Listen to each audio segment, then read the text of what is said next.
Hello student, आज हम पदार्थ या द्रव्य मैटर के बारे में पढ़ेंगे। चलिए हम पदार्थ या द्रव्य को एक निम्न परिभाषा की सहायता से समझते हैं। पदार्थ या द्रव्य, पदार्थ को हम द्रव्य भी कहते हैं, इंग्लिश में उसको मैटर कहते हैं। ठीक है, देखते हैं परिभाषा। ऐसी कोई भी वस्तु जिसमें द्रव्यमान होता है, जो स्थान घेरती है, जिसे इंद्रियों से अनुभव किया जा सकता है, द्रव्य या पदार्थ कहलाता है, मैटर कहलाता है। अब ऐसी कोई भी वस्तु जिसमें द्रव्यमान होता है, द्रव्यमान का मतलब ये होता है जिसमें वजन होता है, ठीक है, जो स्थान घेरती है। जैसे मान लिया जाए, उदाहरण लेते हैं हम, कोई टेबल हुई, कुर्सी हुई, किताबें हुई, पेन हुआ, ये स्थान घेर रहे हैं, उस जगह को क्या कर रहे हैं, घेर रहे हैं। तो जो स्थान घेरती है, जिसे इंद्रियों से अनुभव किया जा सकता है, इंद्रियों से अनुभव करना मतलब जिसे हम क्या कर सकते हैं, अनुभव कर सकते हैं, जिसको हम छू सकते हैं, जिसको हाथ में पकड़ सकते हैं, जिसको हम अपनी इंद्रियों से अनुभव कर सकते हैं, जो हमारी इंद्रियां होती है 5, उनके द्वारा अनुभव कर सकते हैं, ये द्रव्य या पदार्थ कहलाता है। द्रव्य जैसे हम क्या कहते हैं, द्रव्य या पदार्थ कहते हैं। जैसे उदाहरण देते हैं, वायु, धातुएं, जल, ऐसे बहुत सारे उदाहरण है।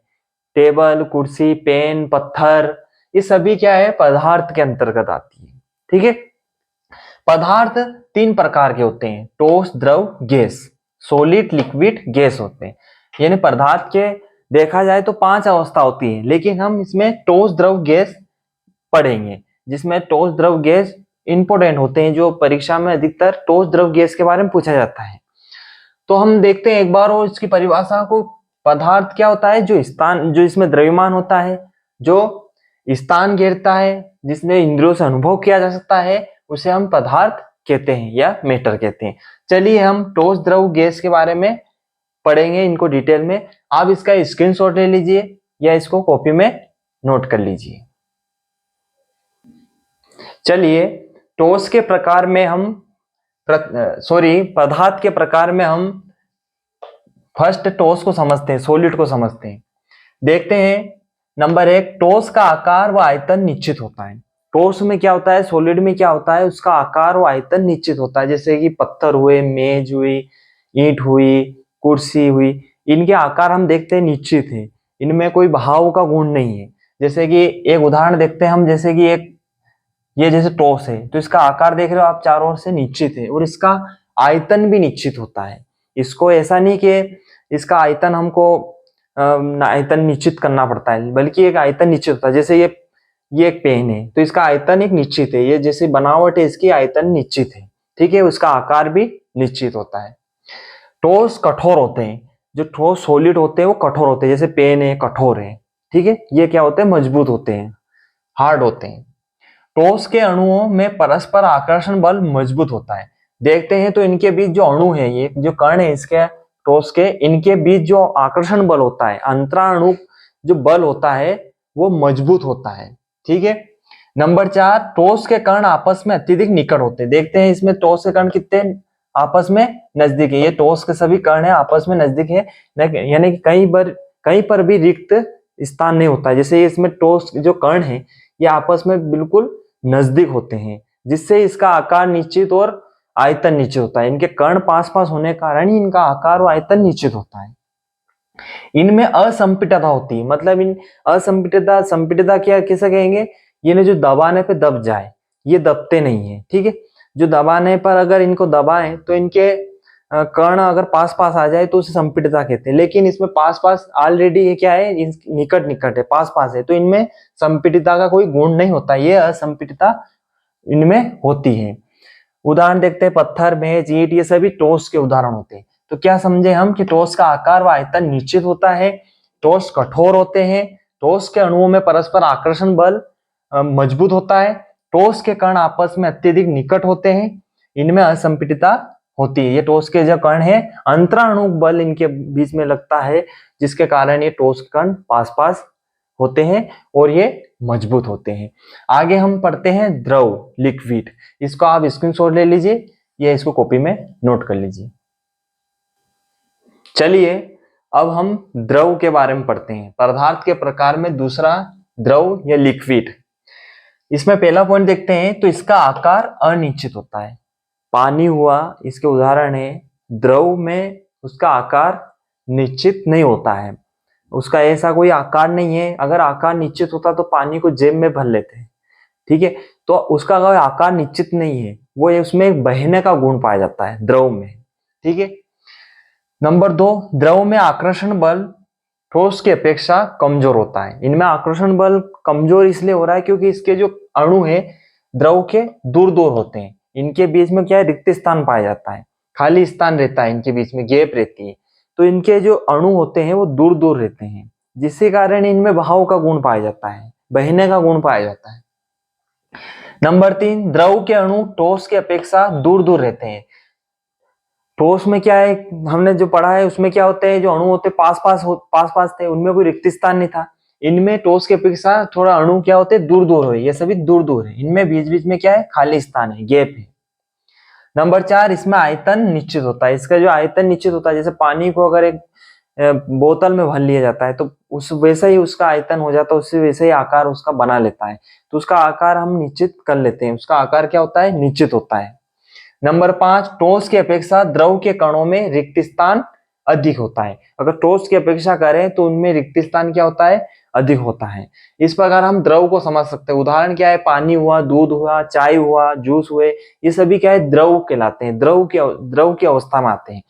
तो एक बार और देखते हैं, इसका आकार क्या होता है, अनिश्चित होता है। नंबर 2, द्रव में आकर्षण बल ठोस की अपेक्षा क्या होता है, कमजोर होता है, क्योंकि इसके अणु दूर दूर है। नंबर 3, द्रव के अणु ठोस की अपेक्षा दूर दूर रहते हैं, क्योंकि इनके अणु क्या होते हैं, ठोस की अपेक्षा दूर दूर रहते हैं। इसमें आयतन निश्चित होता है, इनका आयतन भी क्या होता है, निश्चित होता है।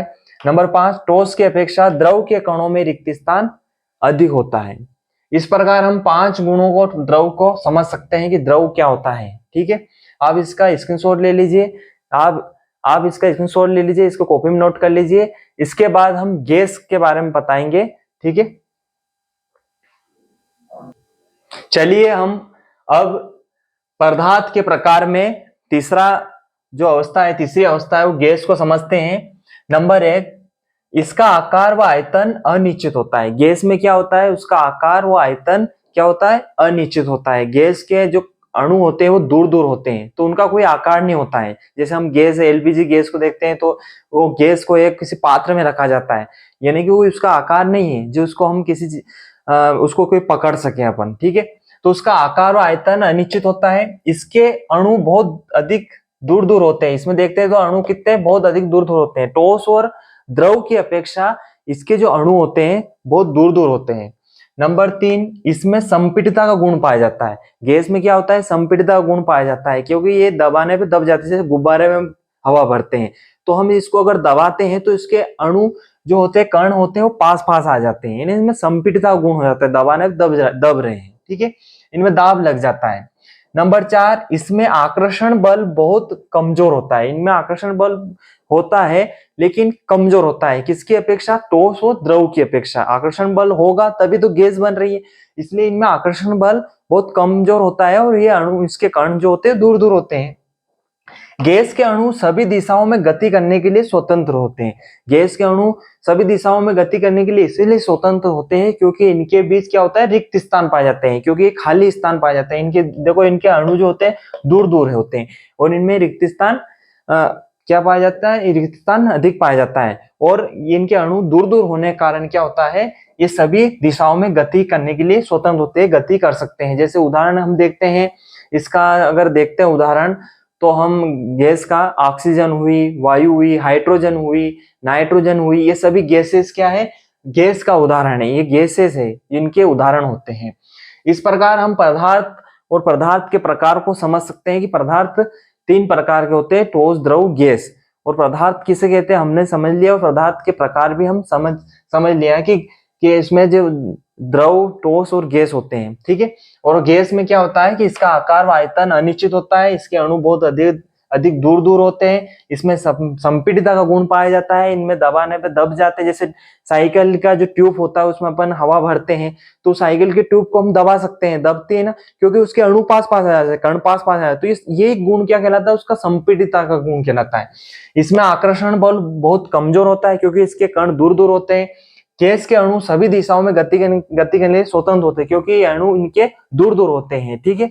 और ये दिखते भी नहीं, गैस हमें दिखती भी नहीं, क्योंकि इसलिए दिख रही है क्योंकि उसके कण ही दूर दूर हैं, ठीक है। उनके उनके कणों के मध्य इतना अधिक रिक्त स्थान पाया जाता है, जिसके कारण वो क्या होते हैं, उसके कारण क्या है कि वो हमें दिखाई नहीं देती है गैस, ठीक है।